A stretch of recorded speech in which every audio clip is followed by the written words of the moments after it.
This podcast is brought to you by Rotary Club of Downtown Manila and Rotary Club of RCDM Scholars. Presented by Mental Health PH. Co-presented by Rotary Club of Manila, Rotary Club of Valenzuela West, and media partner USC Tiger Radio.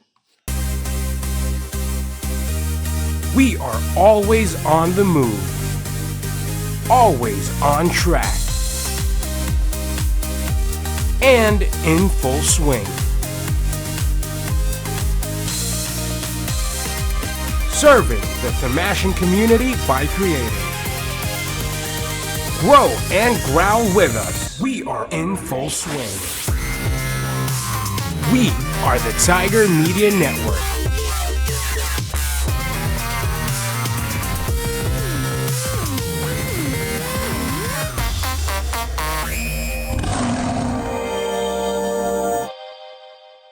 Hello, good day. Welcome to Rock and Talk Podcast presents Hope for Mental Health. This podcast helps you on fighting challenges towards mental health and champion it to our society. Please follow our social media pages at facebook.com/rockrcdm scholars, YouTube, and Instagram and Spotify at RCDM Scholars as well.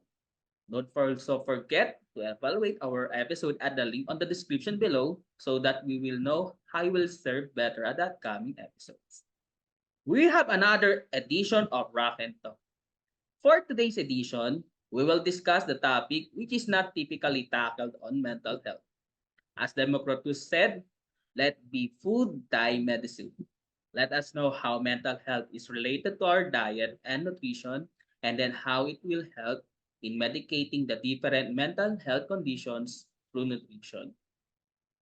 Before anything else, bumabati kami dito mula sa Rotary Club of RCDM Scholars ng Happy Valentine's Day, lalo sa mga magsing-irog, mag-asawa, o kahit single ka pa.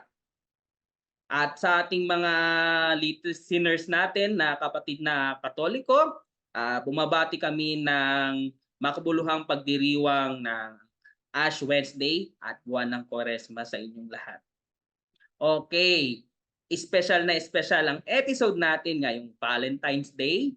So ngayon, isa-isa natin munang ipakilala. So unahin ko muna yung nasa gawing baba ko. Okay, isa po siyang nutritionist dietitian at kasalukuyang corporate secretary ng Sports Nutrition Association of the Philippines.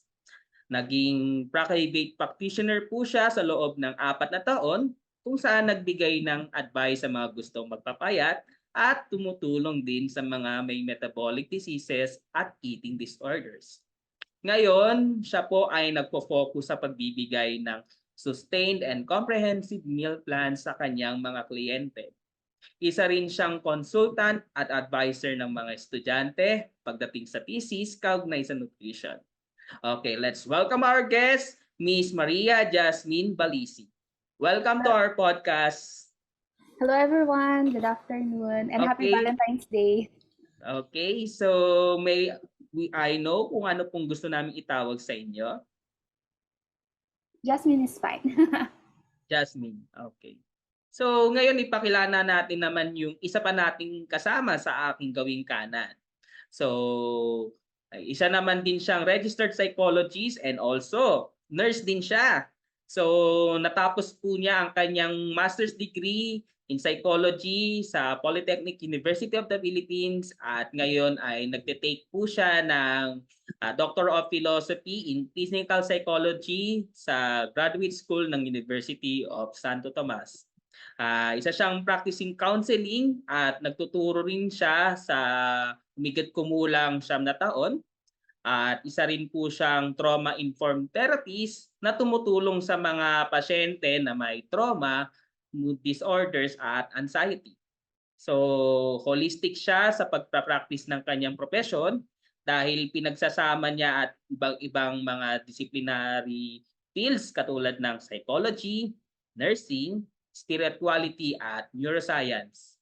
So isa rin niyang calling sa buhay na magbigay liwanag sa ating mga sa sangkatauhan, sa pagtuturo at psychotherapy. Ngayon, i-welcome natin si Miss Lovely Ana Ventus Aguas. So Hello, good ngayon, afternoon. okay, so anong gusto namin itawag sa inyo, Miss Lovely Ana? You can call me Miss LA po. And Okay. happy Valentine's, everyone.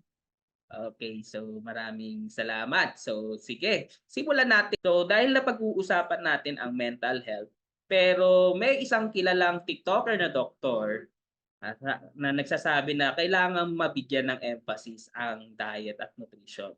So dito ba sa mental health, gaano ba kahalaga ang diet at nutrition? Siguro unahin natin ang sagot kay Miss Jasmine. So, yes, mahalaga yung diet and nutrition kasi lagi kong sinasabi sa mga clients ko, food is very important sa mental health natin kasi yung mental status natin naka-apekto sa lifestyle and daily living natin. Kaya, Okay, so ngayon naman, ano ang masasabi naman ni Miss LA sa ating tanong na ito?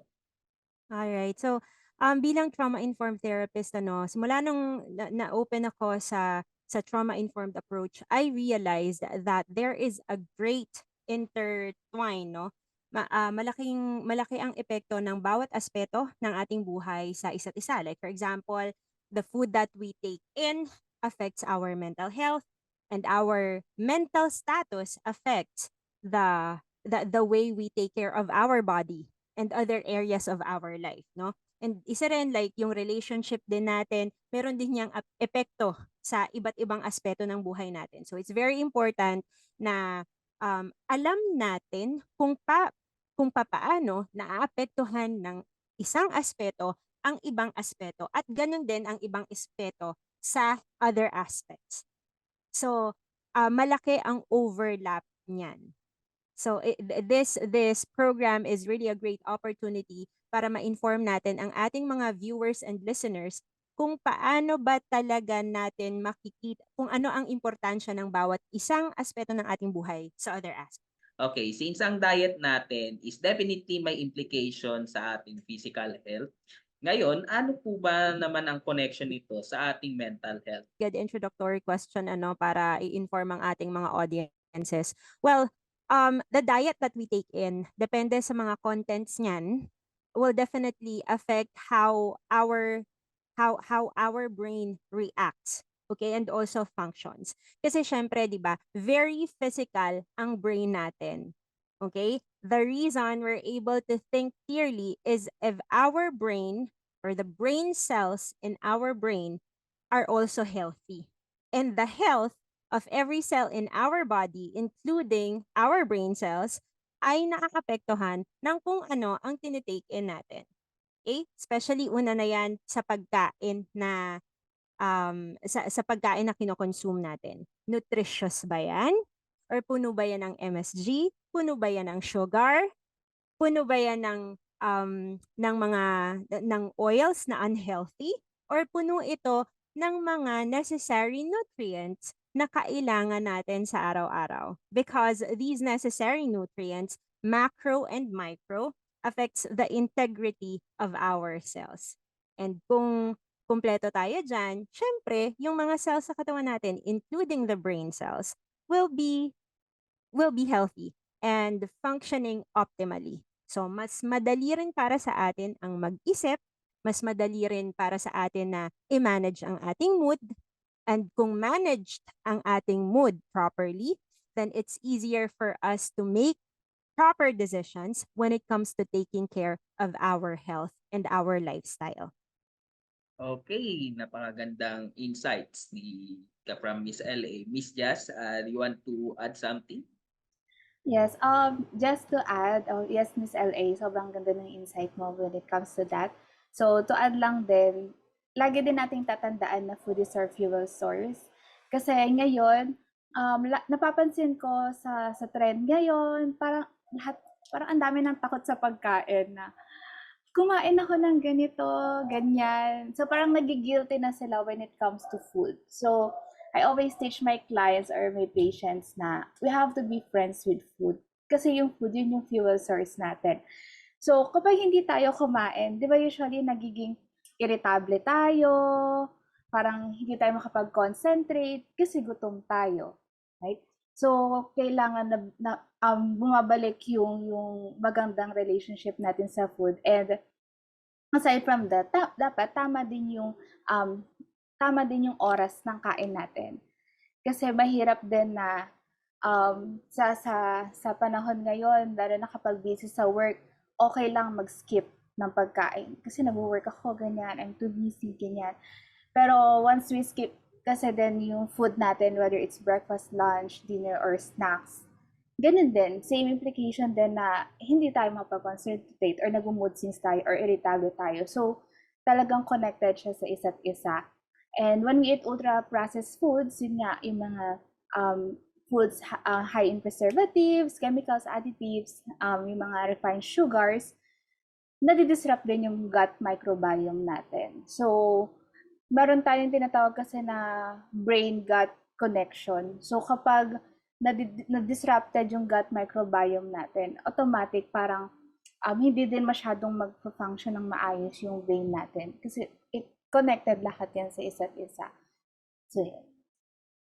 All right. Ang tindi pala ng connection ng food sa ating brain. So talagang makikita natin na kailangan talaga we friend with the food. So mamaya mas magiging laliman pa natin ang discussion diyan. Pero bago 'yan, so dito since nabanggit na dito yung sa malnutrition kanina ni Miss LA, so paano ba nakakaapekto yung certain nutrients naman sa katawan natin? For instance, nagkakaroon tayo ng lacking sa specific na nutrient na ito, so paano naman maaapektuhan ng ating mental health? Ayan. So, of course, if kulang yung nutrients na tinitake natin, kasi yun yung sinabi ko kanina, mga ultra-processed foods, refined sugars, hindi siya rich in nutrients kasi puro chemicals na siya and additives. So, if laging yun yung kinakain natin, unang-unang mangyayari is magiging compromise yung immune system natin. Kasi, kailangan ng body natin yung real foods, yung whole foods. And yung whole foods na yun, ang binibigay doon is foods rich in foods na rich sa vitamins and minerals. Okay? So, sobrang laking bagay kapag naglalak tayo or nagkakaroon tayo ng micronutrient deficiency. Kasi, pwede itong mag-lead sa inflammation and then pwede tayong maging at risk sa ibang mga sakit, yung tinatawag nating NCTs. So, sa mga simpleng bagay na to, kasi kapag once na na-accumulate siya, isipin natin, parang balloon na nilalagyan ng tubig, tapos kahit patak-patak lang, pero kapag naipon yung tubig na yun, tapos biglang nag-burst, parang ganun yung risk factor na sa health natin pagdating sa mga junk food. So kahit onti-onti lang to, ganyan, pero kapag nag-accumulate siya over time, tapos nag-burst siya, yun na yung magkakaroon na ng mga NCDs like mga heart diseases, mga diabetes, and worst case scenarios, mga chronic kidney diseases, mga ganyan. Okay, so yun, malaking bagay, yung micronutrient deficiency. All right, sige. So ayan din. So hindi lang talaga physical ang ating naapektuhan, like for instance, lagi tayo napapagod, or for instance, super nangangayayat, or kung nag-overnutrition din naman, hindi rin nakikita natin yung pagtaba natin or paglapad ng katawan natin. So ngayon naman, punta tayo kay Miss LA. Ano naman ang kanyang take dito? All right. Thank you so much, Sir JC, no? And tama yung mga sinabi ni Miss Jess. I would just like to add siguro, this is something that I always share with my clients, especially my students, no? Whenever I would teach them about the effect of diet. Importante kasi sa atin, importante na enough yung tryptophan natin. Now, 90 to 95% of our tryptophan is found in our gut or the small intestines. only 5 to 10% of that is found in our brain. Now, saan ba nanggagaling yan? Siyempre, nanggagaling yan sa mga tryptophan-rich food. Like for example, ito hindi natin madalas pinapansin, pero madalas nasa lamesa natin siya. Saging. Di ba? Ganyan. Tapos, mga yellow corn, mga nuts, ganyan. Sa isda, sa itlog, so andun siya. Although kasi meron tayong sinusunod na dietary content talaga na madalas hindi natin yon nami-meet everyday, lalo na kung hindi tayo aware sa mga kinakain natin. No, now this tryptophan, it's a kind of protein. Pag ito ay na-breakdown, at maraming proseso para ma-breakdown ito. Pero isa sa mga pinaka-basic talaga ay magkaroon tayo ng vitamin D, at vitamin D na nakukuha din natin if we get sunlight on a daily basis. Now, pag ito ay na-breakdown, lumalabas kasama sa mga output niya ay serotonin. Now, the serotonin is very important when it comes to maintaining our mental health because the serotonin is also considered or called the well-being neurotransmitter or hormone. Now, the serotonin, responsible siya, yung level ng serotonin sa ating katawan ay responsible sa 4 major functions ng ating body. Una dyan ay yung ating sleep-wake cycles. Kasi sa serotonin nanggagaling ang ating melatonin, na pag ito ay na-release sa ating brain sa gabi, antukin tayo. So pag kulang ang ating melatonin, definitely sira ang tulog natin. So nanggagaling yan sa serotonin, nanggaling sa tryptophan, na nanggaling sa ating mga kinain. That's number 1.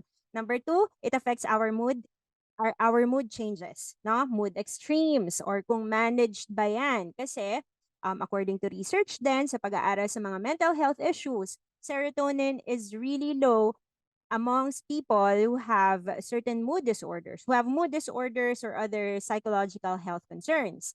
So, nakakatulong ang ating serotonin sa pag-manage ng ating mood. Pangalawa, ito ay nakakatulong din sa ating appetite.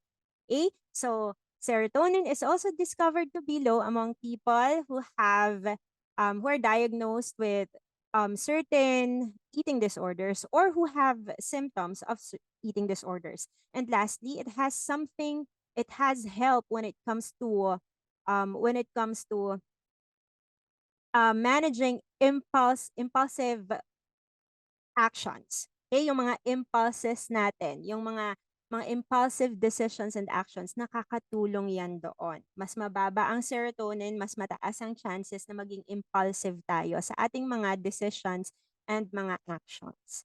And yung serotonin na yan, again, nakukuha siya sa tryptophan, at ang tryptophan, majority 90 to 95% nakukuha sa kinakain. And it stays in the gut. Wow.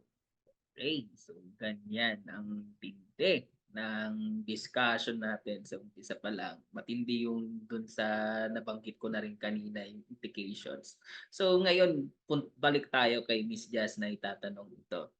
Since, experience nyo na ba, ma'am? Since ang kadalasan, alam ko talaga, mga nagpapakonsult sa nutritionist, dietitian is mga gustong magpapayat o gustong magpalaki ng katawan. Dito ba nagkaroon din ba kayo ng experience na magbigay ng diet on the basis of the mental health or psychological or mood disorders? Okay. Hindi, yes. Pero hindi kasi, of course, hindi nila directly sasabihin na, hi, I need a consult, I'm depressed, or I'm having anxiety, stuff like that. So, dito kasi doon ko nakikita na something's going on sa assessment. Okay. And hindi masamang bagay yon, and we validate natin whatever's happening in them. Pero ayun, hindi siya like directly sinasabi ng mga clients. Pero kapag kinakausap ko sila, kapag ina-assess ko sila, nakikita ko na yun nga, nagkakaroon sila ng parang nawawalan sila ng confidence when it comes sa body nila, and then naapektuhan yung mental health nila. Kaya gusto nilang magpapayat, gusto nila ng ganitong katawan, ganitong physique, stuff like that. Okay? Pero, ayun. So, kaya ang lagi naming target is, lagi kong sinasabi sa kanila na they have to love themselves first bago nila, kasi mahirap na ibigay mo sa kanila tong pagkain lang na to nang hindi nila na nare-realize na they're accepted kahit ano man yung body physique nila. So, 'di ba lagi natin sabi na kahit na ganito yung size mo, kahit ganito yung weight mo, you're still sexy, you're still beautiful or handsome, stuff like that. So yun, yes, maraming clients na may problem when it comes to that.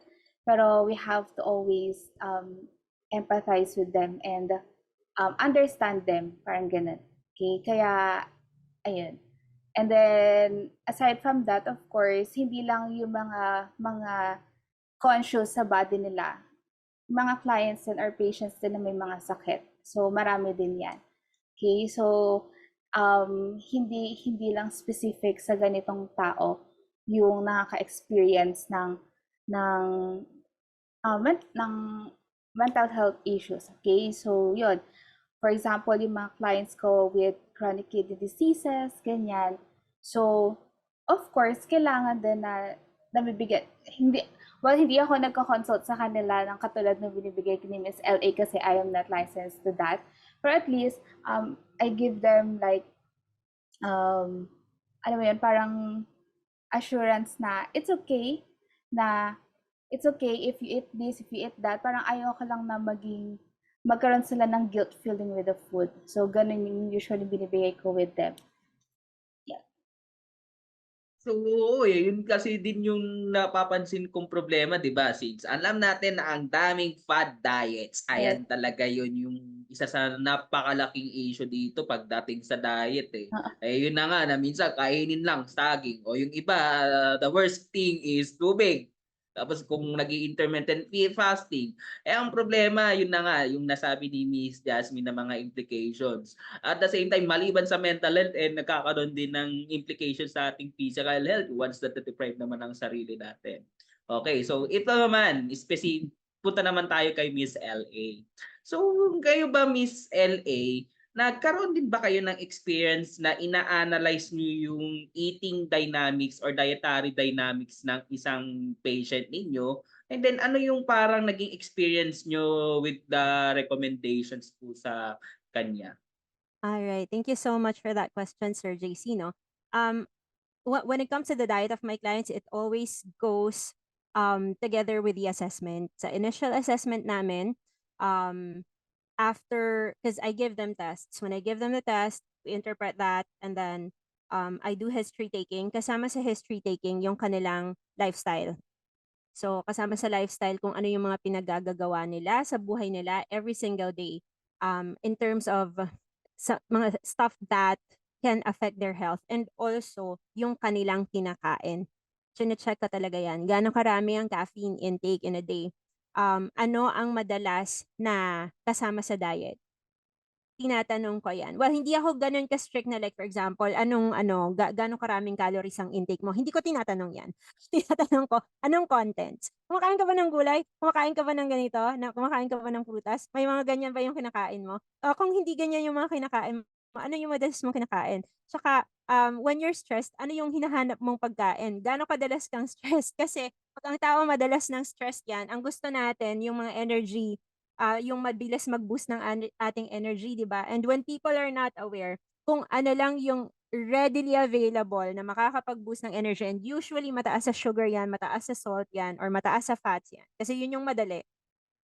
Yun yung madalas na laman ng diet nila. So, lahat yon ang diet nila, lagi kong sinasama sa initial assessment. Hindi pwedeng mawala. Because, again, being a trauma-informed therapist, no,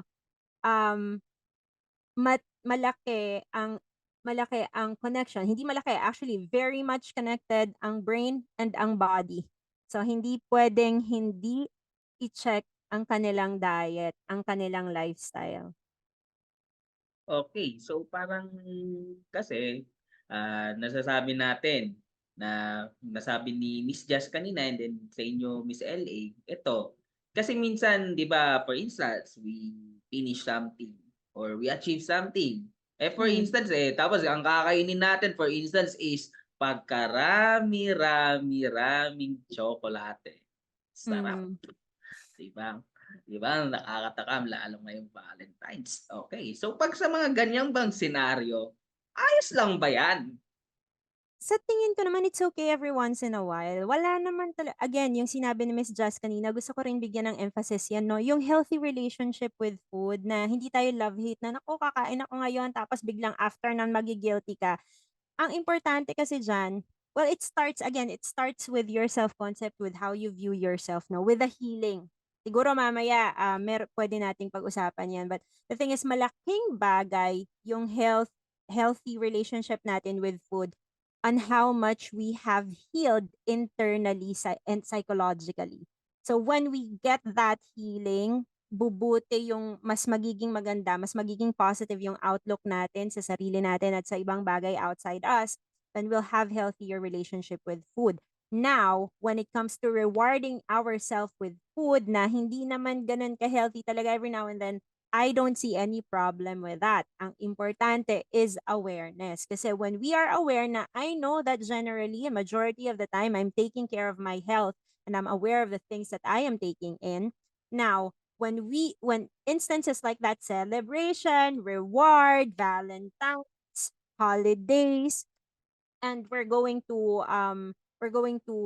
eat more than the usual, tsaka yung mga alam mo na yung mga pagkain na ano talaga, yung mga pagkain na masasarap talaga, 'di ba? So, okay lang yon. So, we're going to feel okay about it because we know that we have gained the discipline of loving ourselves and taking ourselves properly, no? Majority of the time. Kasi 'di ba, minsan lang naman tayo mag-birthday. Isang beses lang naman ang Valentine's. Ang New Year at Christmas, isang beses lang rin naman 'yan. Pero malaking chunk ng year, mga usual days. Anong ginagawa natin do'n? Mas importante 'yon. Alright, so hindi naman pala masama. Pero Miss Jazz, baka you want to add something pa? Yes, tama si Miss LA na hindi masama na mag-reward ng sarili. And yung sinabi niya kanina, it's part of taking care of yourself. So, in my program, di ba, binibigyan ko ng meal plan yung mga clients ko. And then we have this term as treat day. Ito yung cheat day na tinatawag natin. Pero kasi, ginawa kong treat kasi parang yung cheat day, parang ang negative ng connotation na, hala, nag-cheat ako today, ganyan, kasi nag-ice cream ako, ang pangit pakinggan. At least treat, parang nire-rewardan mo yung sarili mo.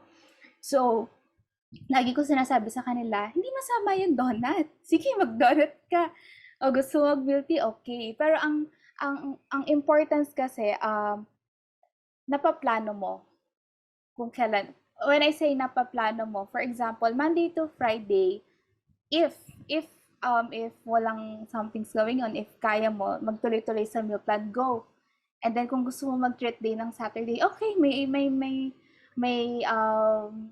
catch up ka with friends. Okay, sige. Let me know. Lagi ko sinasabi sa kanila, let me know. Parang ang pangit kasi sabihin ko na, wag, ano ka lang, eto lang yung kainin mo sa menu na to, ganyan. Hindi to pwede, ganyan. So, 'di ba ang sinabi ko kanina, ang una kong binibuild sa mga clients ko yung healthy relationship with food. So, bakit ko sila bibigyan ng guilt feeling na eto lang yung dapat mo kainin, hindi mo to pwedeng kainin, dito lang kayo kumain, ganyan, ganyan. Okay? So, yes, treat day, cheat day, it's fine kung gusto nila. Pero once in a while, hindi siya everyday. Okay? And then, usually kasi yung cravings natin, nagki-kick in yung cravings natin kapag hindi enough yung kinakain natin for the day. So, parang nagba-backfire.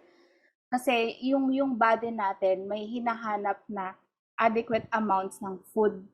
So, kapag hindi enough yon, when I say hindi enough, nag-skip ka ng breakfast, nag-skip ka ng lunch, ang tendency, mag-crave ka talaga ng dinner. Gusto ko nito, gusto ko niyan. Kasi hindi ka kumain nung breakfast or nung lunch. So, ganun lagi. Kaya tayo nagkakaroon ng cravings. Pero as long as okay yung meal timings natin and tama yun na, adequate yung nutrition na kukuha natin, hindi madalas yung cravings na ma-experience natin. So, lagi ko na tinatanong sa mga clients ko, kamusta, may cravings ka today? And laging unang improvement namin, hala, hindi ako nag-crave ng ganito, ganyan. So, minsan ako na nagsasabi sa kanila, oh, gusto mo mag-fast food? Ganyan, gumagano na ako sa kanila minsan. Kasi yun nga, sobrang importante na kinakain mo pa rin itong mga favorite mo dati. na hindi tinatanggal sa system. Kasi kapag tinanggal natin sa system, made-deprive yung sarili natin. Tendency, ayoko na. Ayoko na kumain ng masustansya. Kasi kapag kumain ako ng masustansya, hindi ko na makakain tong pagkain na to. So, dinesign naman yung mga food para magbigay ng satisfaction sa atin. So, yeah, wala. For me as dietitian, hindi ako masyadong restrictive pagdating sa pagkain nila. Pinaplan lang namin. And of course, pag hindi plan yung mga occasions, ganyan, or vacation, ganyan, it's fine. Just let me know. And then balik tayo sa meal plan pagbalik mo after vacation, parang ganon. Ganon lagi yung ginagawa namin. Ayun. So, sabi nga naman nila, everything is best at moderation level. So, yun. At the same time, i-share ko lang din ang isang story ng ating sikat na Miss Universe 2015 na si Tia Versbach John C. na hindi naman niya din talaga dinideprive ang sarili niya pero if you will look at her figure, napaka-sexy pa rin niya. So, kahit kumakain siya ng ilang ice cream, kumakain din siya ng donuts and ano-ano pa mang mga sweets. Pero, bawian natin ng exercise, sabi nga nila. So, ngayon, dahil napag-usapan na rin natin. So, ngayon ba, paano ba directly na nakaka-affect ang ating food sa ating mood? Alright, thank you, Sir JC, no? I would like to share something a bit more specific pagdating diyan, na shine-share ko rin lagi sa aking mga students at mga clients. For example, tayo ay stressed. So, kailangan natin ng mabilis na boost ng energy. So, ang ating body ay isi-signal tayo ng craving kasi nga stress tayo kasi kailangan natin ng energy. So, madalas nating i-crave pag tayo ay stressed. May mga tao na nagka-crave ng sugary food.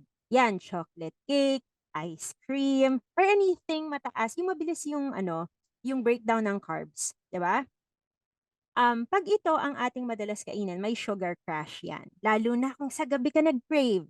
Eh, kunwari mga students or mga nagtatrabaho sa gabi, work from home, sa gabi sila nag-crave. Pag tulog nila, so natulog sila ng mataas ang sugar content ng kinain nila. Sa umaga, magkakaroon sila ng tendency na parang ang bigat bumangon sa umaga. Okay? So, epekto 'yan. Kaya associated ang diabetes sa depression. Okay? Another example, um, another craving ay mga junk food, chichirya, or fast food. Mataas sa MSG, monosodium glutamate, right? Now, the glutamate is a neurotransmitter in the brain that is in moderation, in certain amounts, it helps us with learning. Mas madali tayong makakatch up ng mga bagay na kailangan nating matutunan pag tayo ay may enough glutamate.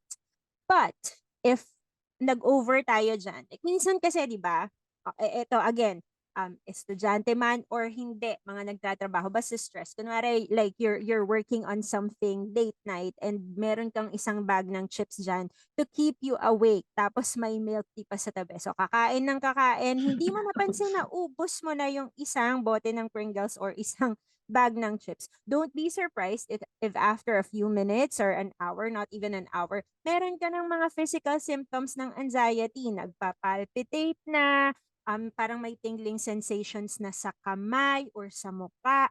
Bakit? Kasi nasobrahan na sa glutamate. And glutamate is also associated with anxiety symptoms. Alright? So, kasama din ang mga high fatty food, ganyan. So, magkakasama na yan pag stress ng tao, pag hindi niya naaalagaan ang sarili niya, kung ano na lang, no, junk food. Kasi mabilis yung rush eh. Mabilis yung satisfaction na naibibigay ng mga matatamis or maaalat kumpara sa mga healthy foods talaga. So, yon pag nag-accumulate yan over time, kahit walang problema sa relasyon, walang psychological problem, as in healthy talaga siya mentally. Pag nag-accumulate na paulit-ulit ganun ang intake niya over time, hindi nakakagulat kung after 2 weeks, after, not even a month, meron na siyang symptoms ng anxiety or depression.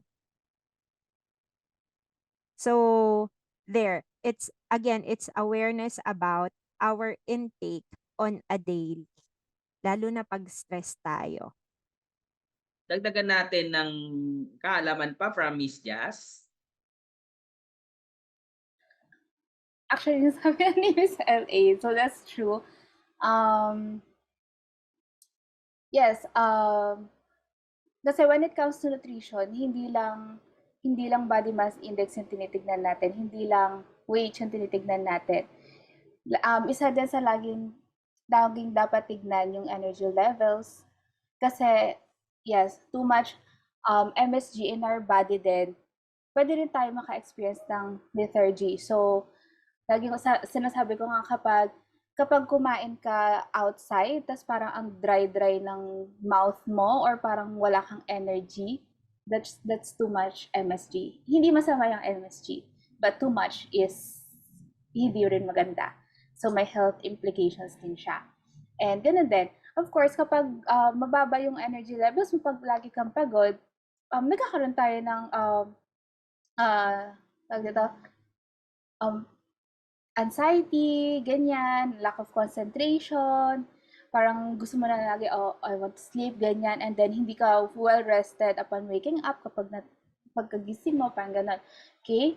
And then, besides doon, too much sugar din, yung sugar crush na sinasabi ni Miss LA, that's true. Kasi, lagi nating isipin na instant lang yan.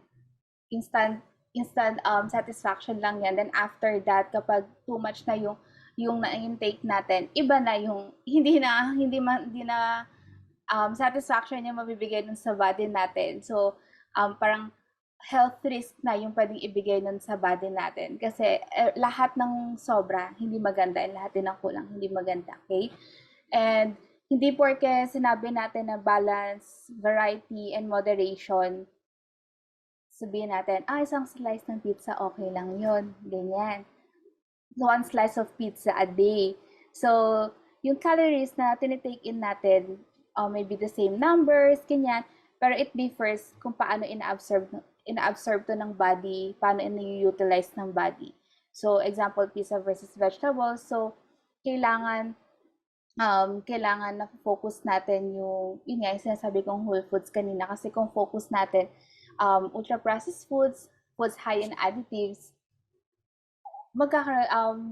link talaga siya sa anxiety and depression. Actually, meron akong recent na binabasa ngayon na bukod dito, yung mga ultra-processed foods, link na rin siya sa Alzheimer's diseases.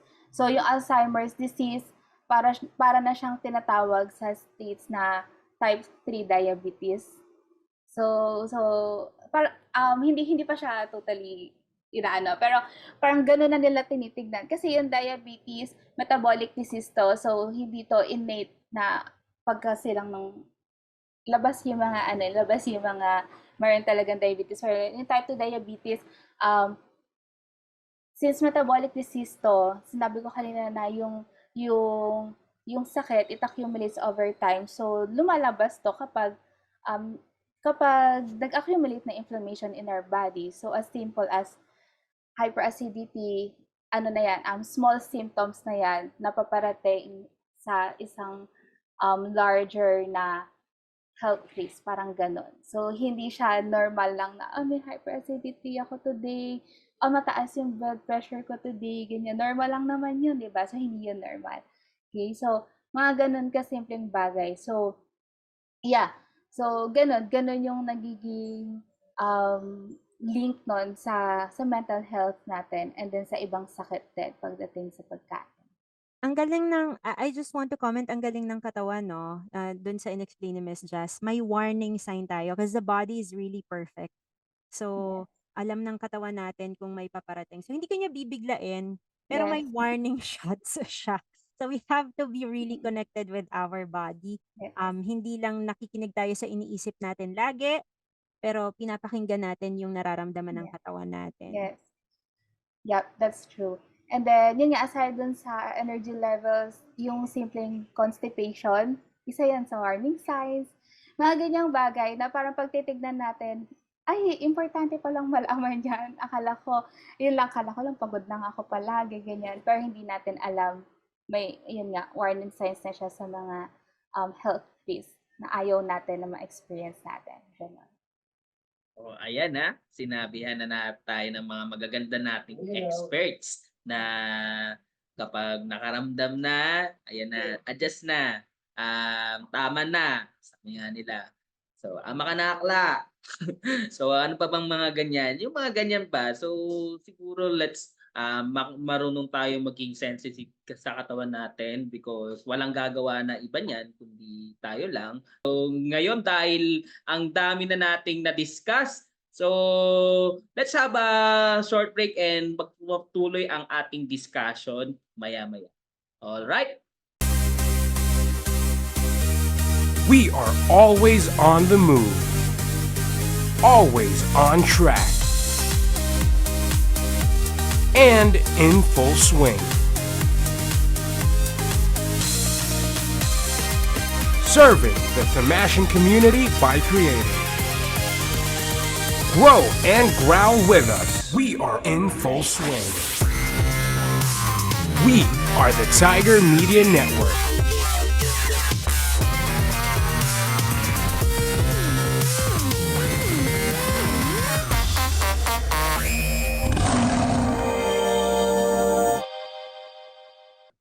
Okay, nagbabalik po kami ngayon dito sa Rock and Talk. So, but before anything else, we would like to announce that we are still open for your donations para mas marami pa kaming maging beneficiaries at the same time mas marami pang maabot ng ating reach.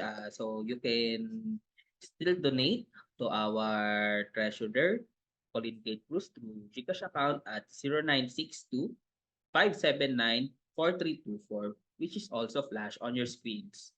So, tumatanggap din po kami kahit in-kind donations. You can message our page or you can email us at rcdmscholar@gmail.com para po malaman paano kayo pwedeng mag-donate. So ngayon, we would like to acknowledge the students from Binyan City Science and Technology High School from the city of Binyan. And then also, we would like to acknowledge the school's division offices from Mabalacat City, Cabanatuan City, Zambales, and the rest of SDOs from Central Luzon, and then the Binyan City, Batangas City, and then the rest of Calabarzon, National Capital Region, and the rest of the Philippines. We would like to remind everyone to don't forget to share our episodes and maglagay ng malakasang captions when you share on this post and put hashtag Rock and Talk and hashtag Hope for Mental Health and set it to the public para mas marami pang maabot ng reach ang ating episode for today ngayong Valentine's Day. So sa tingin ko, isa rin sa maganda yung bonding date ng inyong iniirog or ng inyong asawa ay panoorin ang episode na ito para mas hindi lang matamis na oo, kundi mas marami ring learning ngayong Valentine's Day. So ngayon, balik tayo sa usapan with our beautiful ladies. Okay, so eto ano po ang opinion nyo dito about kapag sa mga ganitong mood is ano ang mga pwede kayang suggested na kainin? Okay, so ano ang suggested yung kainin kung nalulungkot? Miss Anna, Miss LA, baka meron kang isa-suggest dyan. Tulong ko. Actually, to be very honest, when it comes to ano, no, when it comes to mental health, kung ano pang nararamdaman ng tao. Kasi hindi naman, ang effect naman ng pagkain, hindi ganun ka-immediate eh. Unless, mga simple sugars yan. So, kung kunwari, treat day, malungkot, treat day naman eh. Pero majority of the time, mindful sila. Kung treat day, edi sige, kainin nila yung gusto nila. Yung mabilis yung release ng say ng sugar para ano rin yung 'di ba, yung pleasure center sa brain, yung dopamine, yung satisfaction mabilis din. Pwedeng umangat din agad yung mood.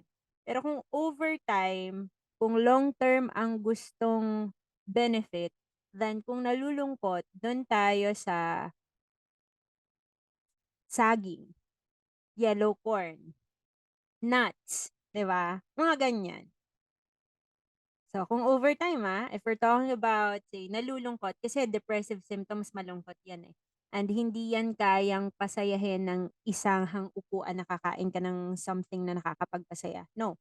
So, overtime, mga ganong klase ng pagkain. Okay, Miss Jazz, baka meron ka pang gustong maidagdag? Um, yes, siguro for me, whether malungkot tayo or masaya, parang walang particular food, ano kailangan natin kainin.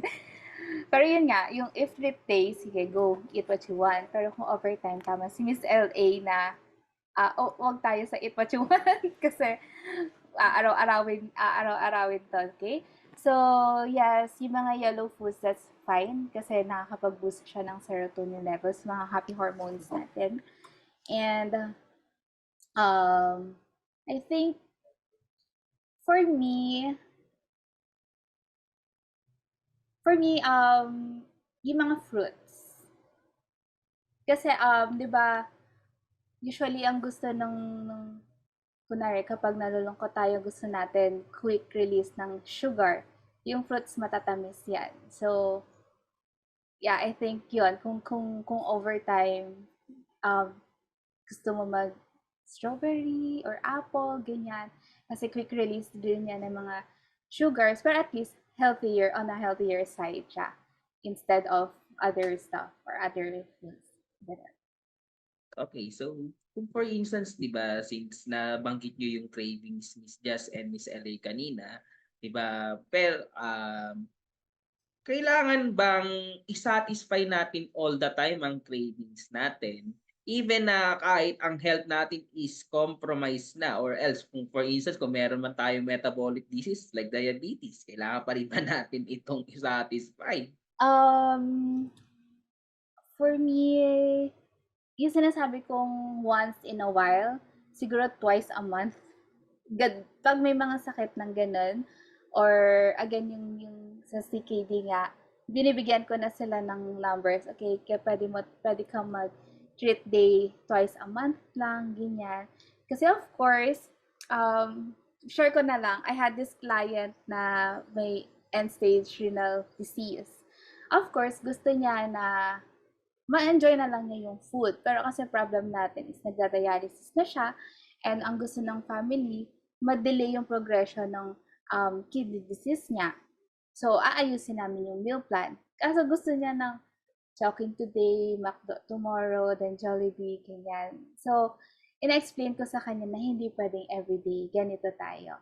Okay? Kasi, konting taas lang ng sodium intake niya, nagre-react na yung body niya. So, sa mga cases like this, hindi pwedeng laging, hindi natin pwedeng ibigay yung cravings nila, yung gusto nila. Pero bibigyan na lang natin sila ng, yun nga, once in a while lang. Pero hindi pwedeng anytime na gusto nila. So, ganun siya nag-work. Okay, sige, kay Miss LA naman. Pero nakakatakot yung sinabi ni Miss Jazz kanina kung ganun, kung everyday fast food na. Grabe. Baka Kasi mamaya daw, naman eh. nagda-dialysis naman daw siya. Diyos So, ko. ano, So ito na nga eh. Ayun na nga. O sige. Sige, kay Miss LA. I would agree with Miss Jess, once in a while is okay. It really depends on the severity of the case already, the client. Kasi kung severe na talaga yan, um, at least on my end, hindi naman ako madalas makapag-handle ng mga clients na ganyan, Kasi nga, ang mga cases ko on the mental health aspect. At the same time, dahil may mental health issues sila, talagang malaking factor na napapabayaan nila ang kanilang physical health. Kasi talagang dumadating sa punto na hindi nakakain, hindi na maliligo, hindi na makabangon sa kama, hindi na makapagpaaraw. So ending, magkakaroon din ng physical health concern. So kung tatanungin ako sa mga cases na ganyan bilang nurse at nakakita rin naman talaga ako ng mga cases na ganyan at nakahandle ng mga cases na ganyan at some point, I would already be strict.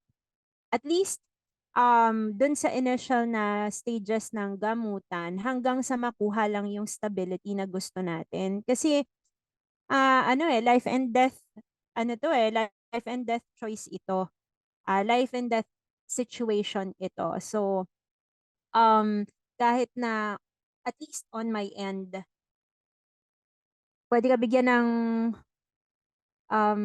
twice a month na treat day. I know of some doctors na talagang hindi nila talaga ibibigay yan. at least on the first stages of gamutan hanggang marating nga yung stability. Ayun, kasi iba na yung usapan doon. Pero kung wala namang ganyang sakit at pero hindi gano'n katindi 'no, yung severity, sige, sige.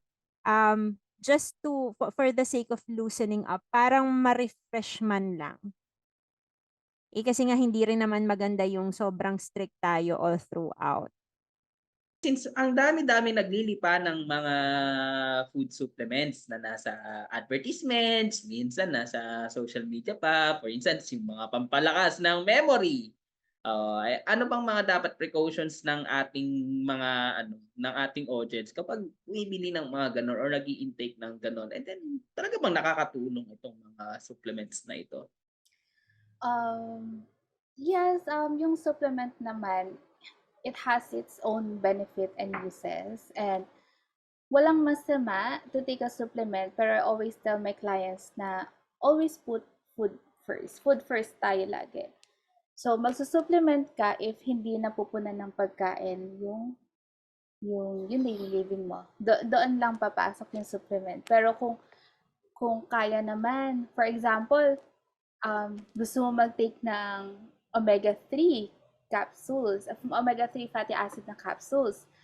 Kung kaya mo naman, let's say, mag-avocado, mag-salmon, edi mag-food first na lang tayo instead na mag-supplement. Parang ganun. Or yung iba, yung collagen. Actually, yung collagen, hindi to as important as tinitignan ng ibang tao na, I need this, ganyan. Kasi, yung as simple na yung bone broth, nagre-release tayo ng collagen. So, makukuha na natin yung enough collagen na gusto natin. And usually kasi yung collagen na absorb ng body if enough yung vitamin C na meron sa katawan natin. So, if hindi enough yung vitamin C, sayang lang din yung pagka-capsule natin, pagka-collagen capsule natin. So, hindi masama mag-supplement, pero for me, food first lagi tayo. So, yun yung take ko with the supplement. So, ayun naman din ang dapat. Kaya nga food supplements. Ibig sabihin lang yan is pinupunan lang natin kung ano yung kinakain na nasabi ni Miss Jasmine. Okay, so...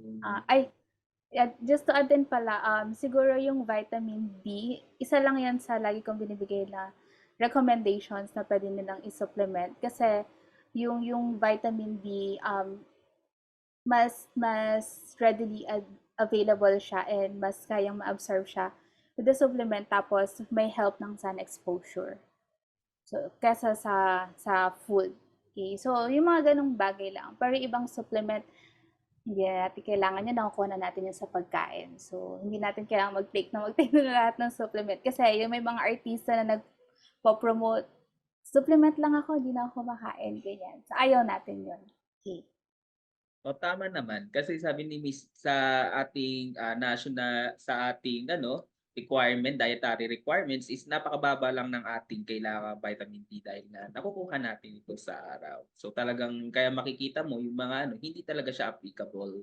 Kung for instance sa ibang bansa, yung vitamin D requirement nila is we will follow, hindi naman ganoon kasi kataas ang sunlight sa kanila, unlike sa atin na napaka-prevalent at masunog ka pa sa araw.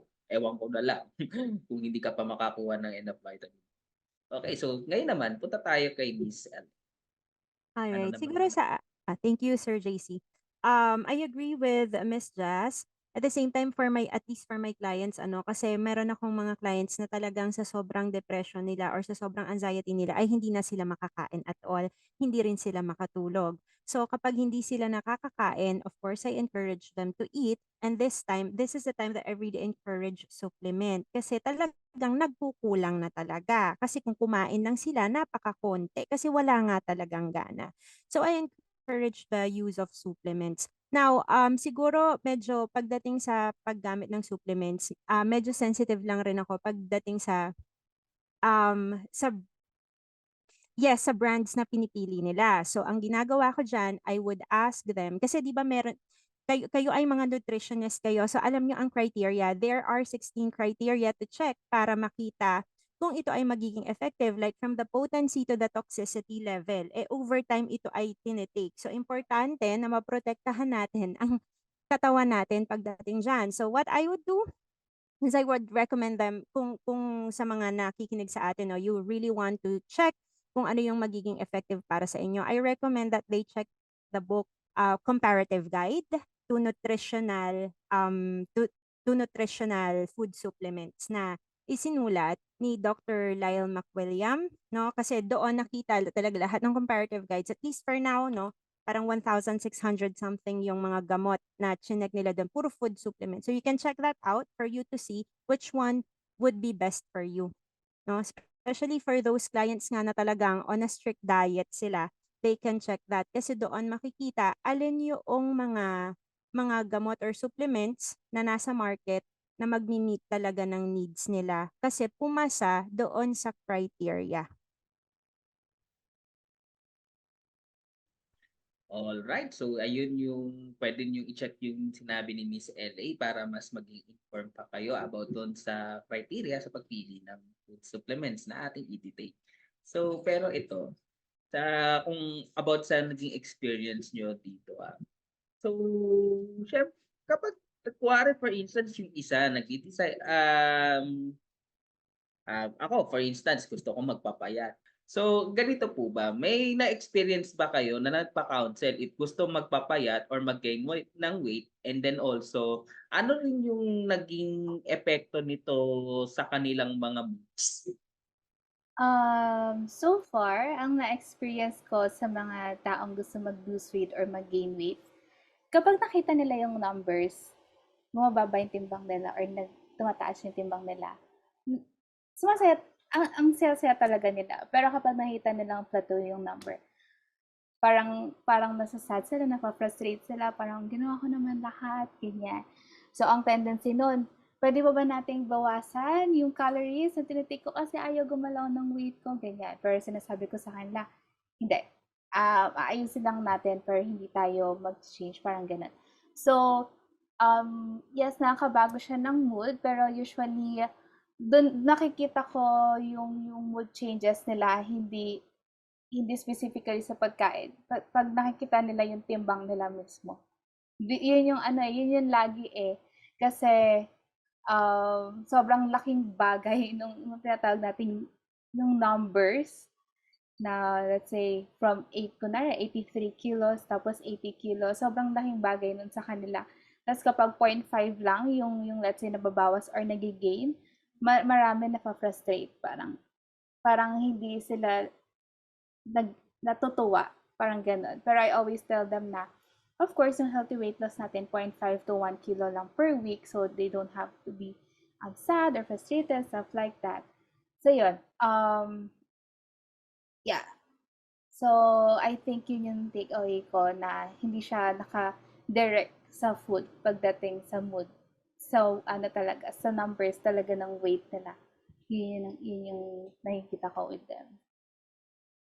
Alright, so ayun. So laban lang kung ano man kung gusto niyo man magpapayat or magpalaki ng katawan. So ayun lang, hindi natatapos sa isang exercise lang po at hindi lang din overnight. Because sabi nga nila, walang overnight solution sa problemang hindi nangyari overnight. So ngayon naman, punta naman tayo sa another question, pero this time it's for Miss LA. Kasi since alam natin na may prevalence pa rin ng non-communicable diseases dito. So, gaano pa kalaki ang chance na magkaroon sila ng problema sa mental health over the healthier one? Alright, so thank you.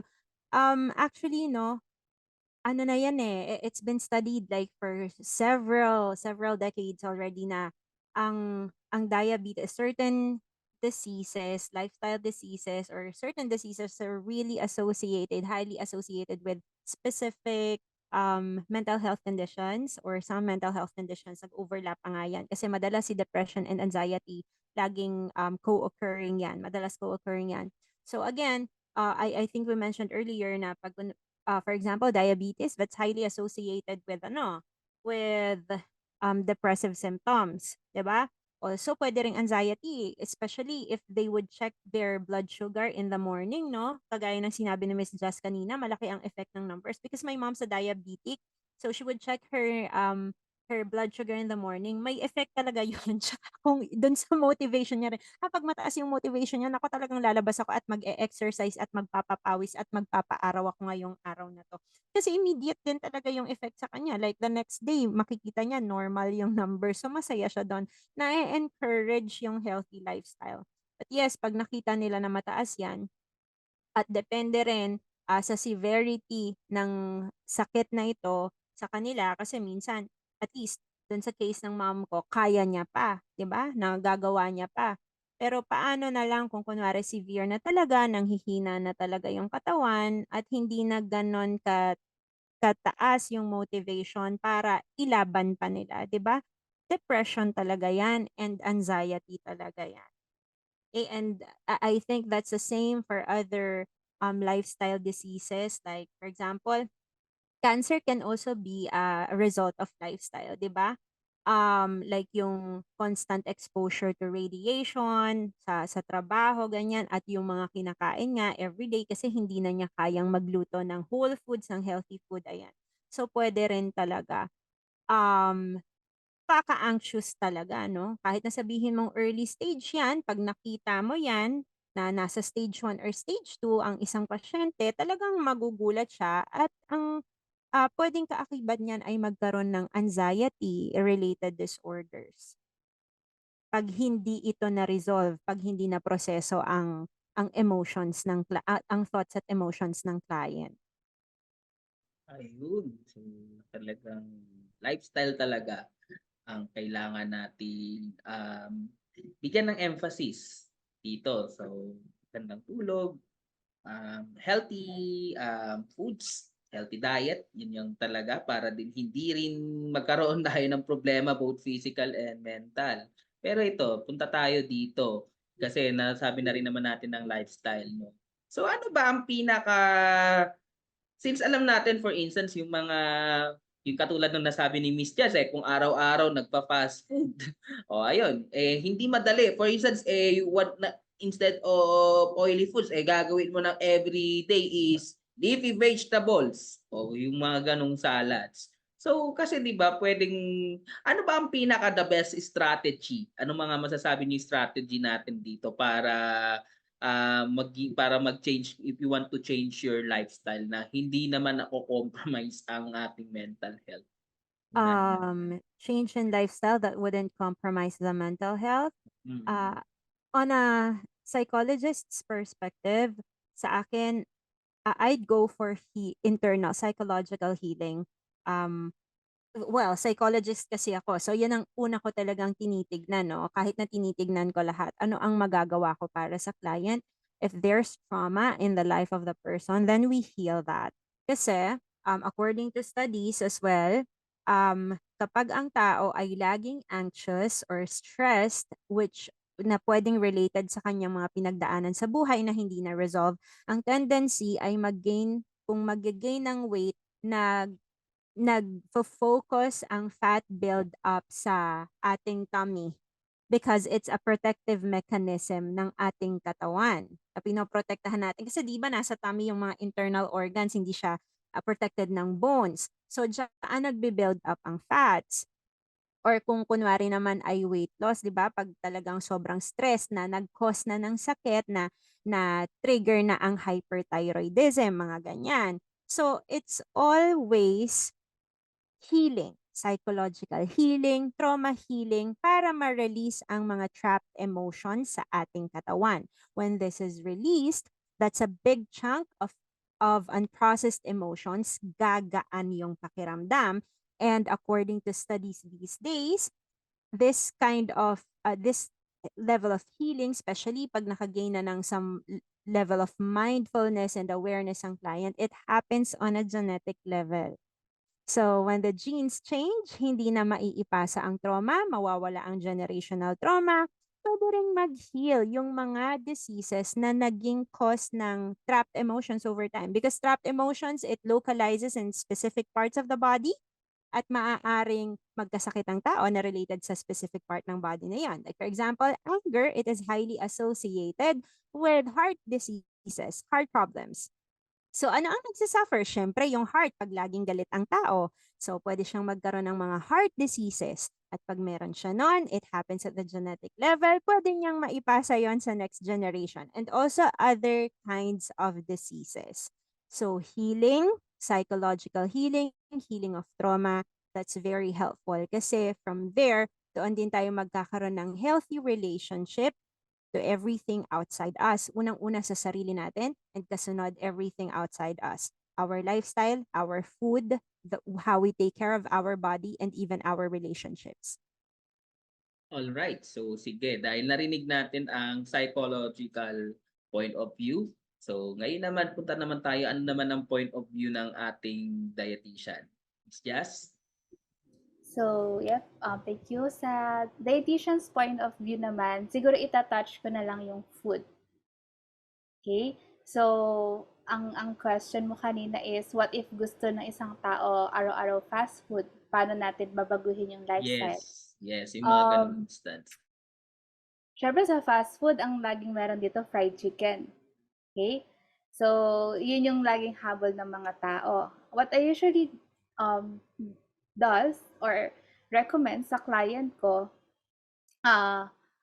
gawa ka na lang sa bahay, homemade. Okay? So, palitan natin yung ingredients na ginagamit dun sa fast food. Palitan natin yung cooking oil. Palitan natin yung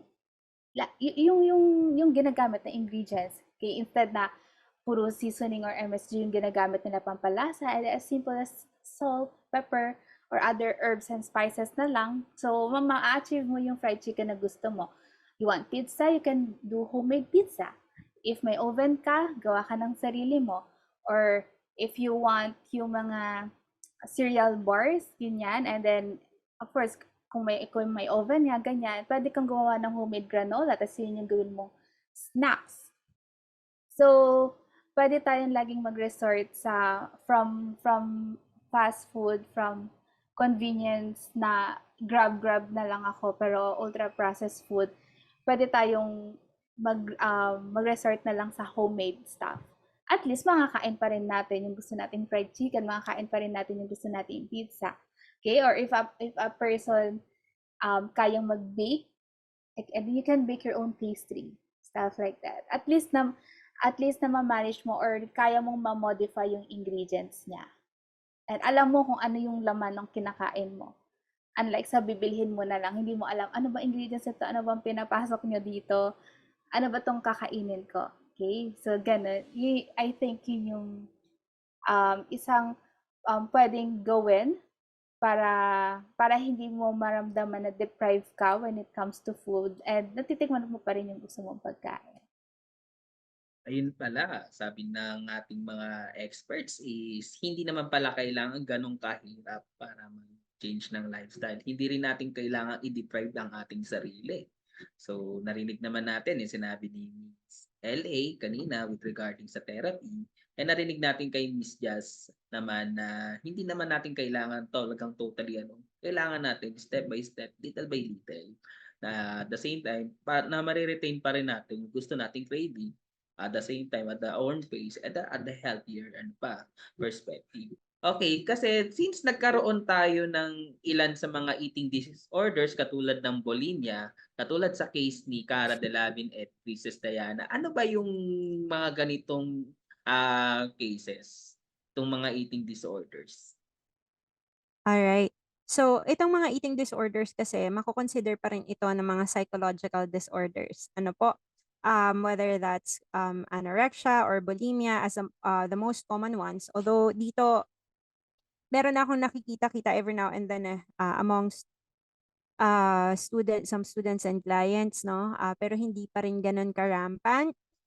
Although may mga symptoms na every now and then. So it's a psychological disorder na ilagay sa pagkain. Okay? Na kumbaga psychological problem, could be trauma related, could be family related, relationally related, and pwede ring may kasama ring lack of nutrition, okay? Tapos naibaling siya sa pagkain. Yun yung napiling means or form of control, nakokontrolin yung pagkain. Like for example, some things in their lives, hindi nila kayang ayusin, hindi nila makontrol, doon tayo. So lumalabas siya sa pagkain. Ito yung kinokontrol or minamanipulate ng tao. Okay, because they lost control in other areas of their lives. Just one, although that's just one way to look at it. Okay, trauma-informed, of course, kung trauma-informed perspective, again, meron ulit trauma na hindi na-resolve.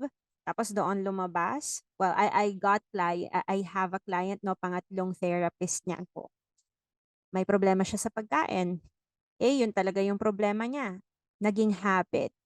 But we discovered again na since trauma-informed approach ang ginamit ko, there's really this trauma, okay, na pinagdaanan niya sa buhay niya na hindi na-resolve. So we did something about it. So we dealt with it using a trauma-informed approach. We released the trauma kasi na-involve talaga yung food after the trauma. So we did trauma-informed approach there. We released the trauma after that. No, after that. Ano to ha? It happened when the client was 6 years old, and I met the client when the client was already 23. Ganon kahabang panahon, hindi siya nagkakaramdam ng gutom, nagmamakaawa lagi yung nanay niya para kumain, underweight siya. After a few days releasing the trauma from the body, nakakaramdam na siya ng gutom. Gigising siya sa gabi para maghanap ng pagkain, hindi niya naman talagang ginagawa yon from 6 until 23. So, kailangan meron niyang pinagmulan at kailangan makita yon para doon natin aatakihin. Pag hindi nakita yon, the problem will persist. All right, sige. So, ngayon naman ask natin si Miss Jazz, ano naman din yung kanyang insights, and then ano rin yung naging experience sa pag-handle ng ganitong mga klaseng patients. Okay. Usually, ang experience ko lang with clients na may anorexia or bulimia is yung mga athletes. So, of course, bakit? Kasi, syempre, kailangan may maintain silang weight. Before competition, tinitimbang sila. So, kailangan hindi sila overweight dun sa required weight nila. So, ganun. Kaya nabibuild yung eating disorder. So, wala, actually, to be honest, wala pa akong direct client na may anorexia or bulimia. Ano lang, I was a part of the team lang, and then encounter ko lang to. So, I think yun lang yung nakita ko na isang factor, aside dun sa sinabi ni Miss LA na yung sa trauma nga, na kung bakit nabibuild yung eating disorder. I think sa mga athletes, prevalent din to sa kanila. Kasi sobrang iniingatan nila yung mga timbang nila. I Sa also tingin, had a client na ganyan, athlete siya, at Yeah. doon nag-umpisa. siguro kung meron pang ibang client na posible, ito pa, yung mga beauty queen, sa Yeah. tingin ko. Yeah, and Yeah. models, yes. Yeah. Kasi sila rin yung kadalasang syempre they maintain the figure. Yun na nga yung binali ng ating Miss Universe na si Pia Wurzbach-Jonesy, di ba, na yun nga dahil sa pagde-deprive, yun yung nagkakaroon din ng problema in the long term, kaya ayaw rin niya i-deprive ang sarili niya ng mga masasarap. So, ito lang din ma'am, LA. Ano yung kadalasang medications nito doon sa naging so far on your experience? Okay, so first and foremost, I don't medicate because I am not a medical doctor.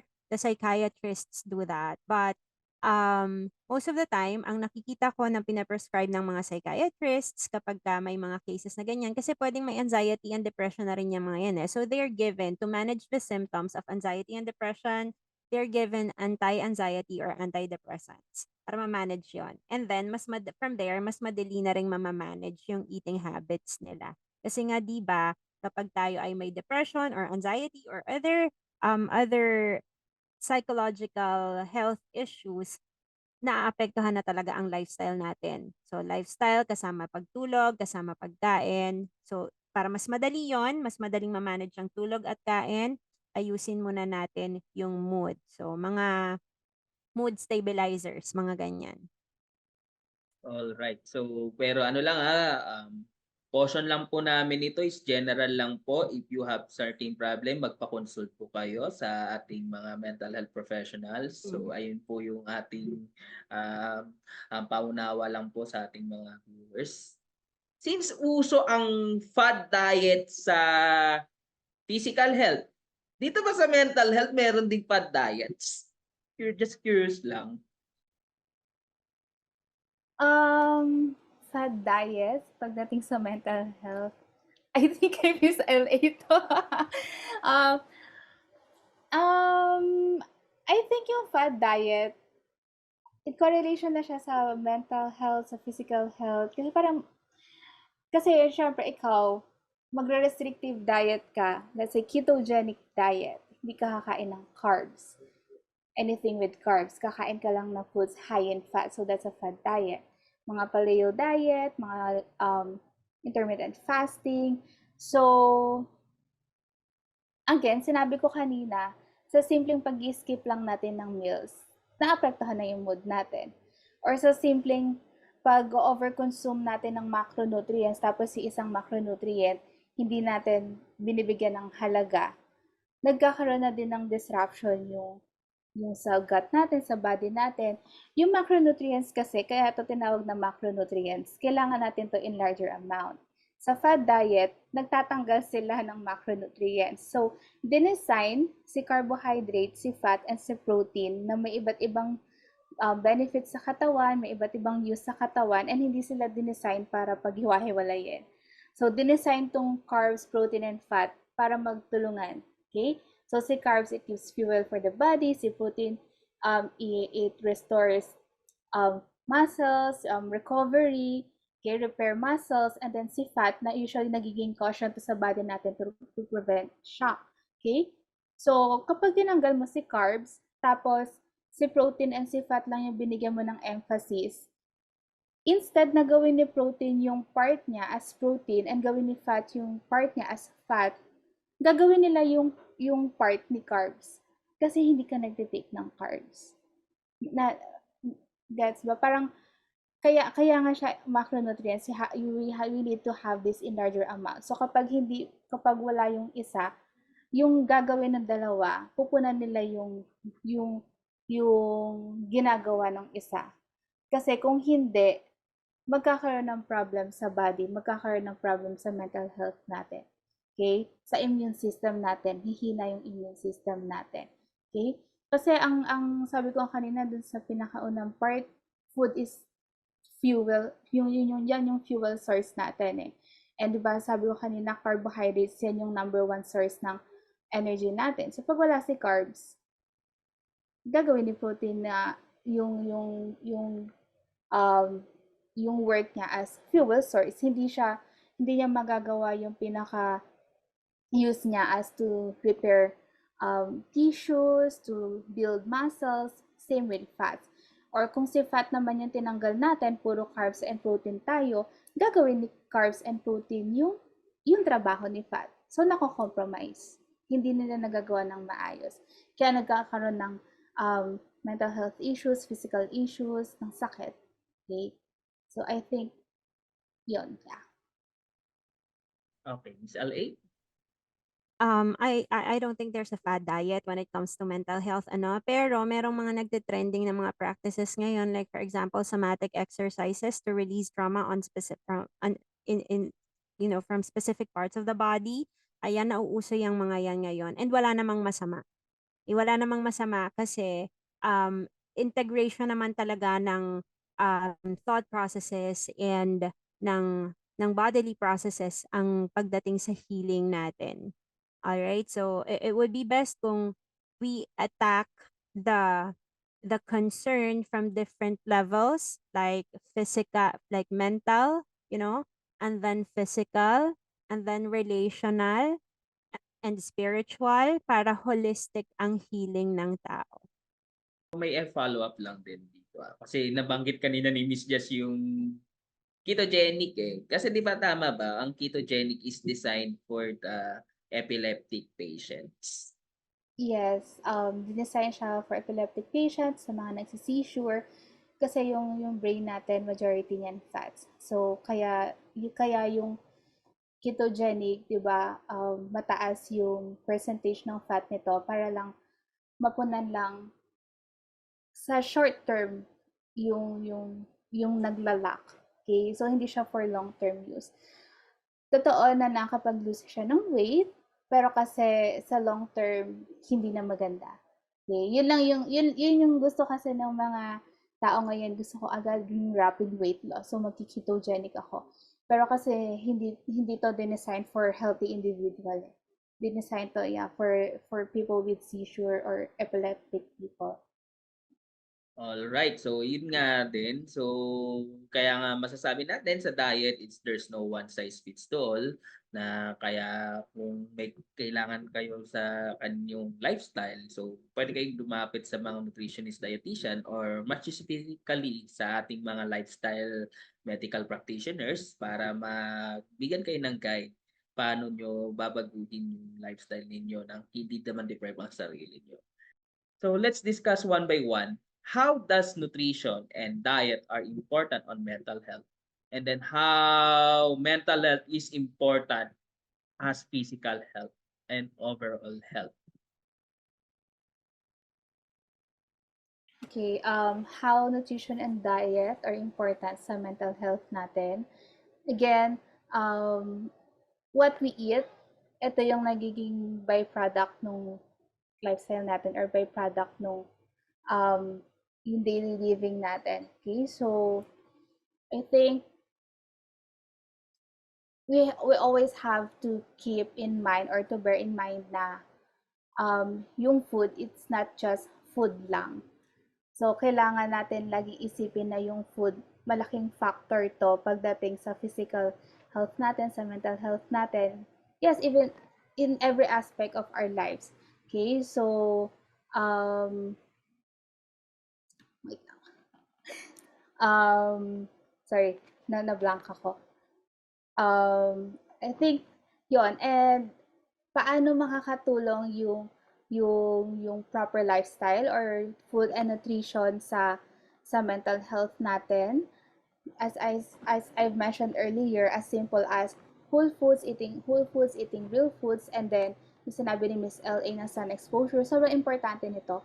Lagi ko din sinasabi sa clients ko, lagi nyo i-grab yung sun exposure kasi sobrang nakatulong to sa pag-boost ng mood natin. Lalo na sa pag-umpisa ng araw natin, kasi minsan pagkagising natin, minsan hindi natin masasabi na lagi tayong okay pagkagising, minsan wala tayo sa mood, ganyan, pero yung sun exposure nakakatulong talaga. And aside from that, hindi lang din ako nagpo-focus sa food pagdating sa mood, yung walking, underrated masyado, sobrang underrated ng walking, pero sobrang laking tulong nito pagdating sa mental health natin. Before, nung nag-work ako sa isang company, kapag medyo natotoxican na kami sa work namin, and then minsan nagkakaroon kami ng arguments magkaka-workmate, ang lagi namin sinasabi, lakad ka muna. Tapos balik ka kapag okay ka na. Kasi magkaroon kami ng discussion na kung ano-ano. So, sobrang importante din nung regular walking, at least 7,000 steps a day or 30 minutes lang a day. So, yeah. So, food, regular exercise, yun nga, as simple as walking and then sun exposure and other stuff. Sobrang malaking implications na to para maayos yung mood natin and ma-stabilize yung daily living natin, yung ginagawa natin, yung concentration natin.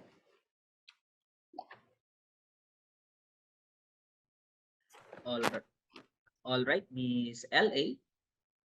Alright. So siguro sa akin as a psychologist, I would always go back to heal yourself. So, and healing starts on an internal level, a psychological level, because when we heal and when we invest on healing ourselves, pagdating sa mga trauma natin, that's when we start to realize our value as a person. And when we see ourselves as valuable, then we are going to do valuable things, or we are going to do things which will contribute to increasing more value to our lives. And that includes uh, taking care of ourselves on a physical level, na magiging mapili na tayo, magiging mindful na tayo, and aware, no? Magiging intentional na tayo sa mga bagay na ginagawa natin. Kung kailan tayo mag-exercise, how much exercise are we going to do in a day?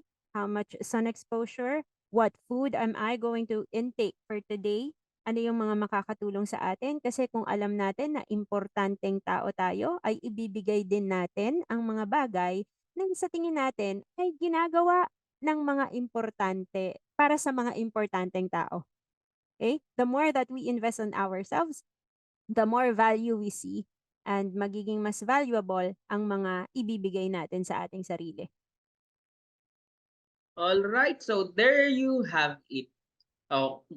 Sa dami ng ating napag-usapan, sa tingin ko nakapag-iwan ito ang mga discussion ng ating mga magagandang expert sa topic ko, si Miss LA and Miss Jasmine. But we have to note na ang ating mga therapies at medications na sinusunod dito ay dapat pa rin evidence-based. And also we remind also our episode na ito po ay dagdag kaalaman or we want to educate you in general terms, but we still recommend na lumapit po kayo sa ilang mga eksperto po natin na available po sa area ninyo para mas lalo nating mapangalagaan ang inyong mga kalusugan. So, ayan po ang ating episode for today. Ngayon, kung kayo ay may katanungan sa ating mga guests, maaari po ilagay ang tanong po ninyo sa comment section below, or you may send the questions on our Facebook page at facebook.com/rockrcdmscholars, or email to us by rcdmscholar@gmail.com, or you may put it on the evaluation. So, wag din pong kalimutan na magbigay ng evaluation na nasa description below para mapagsilbihan po namin kayo ng mas maigi sa susunod na episode. Ngayon din, if you learned something and if you enjoyed this podcast, don't forget to react and share this podcast, at maglagay ng malakasang caption at maglagay ng #RockandTalk and hope for mental health para manalo ng mga surprising prizes. Also, for more updates and upcoming episodes, don't forget to follow us and subscribe us on our social media pages at facebook.com, and then the Instagram, YouTube, and Spotify at RCDM Scholars. Thank you for listening to our episode. Okay, see you once again. Until next time. Paalam!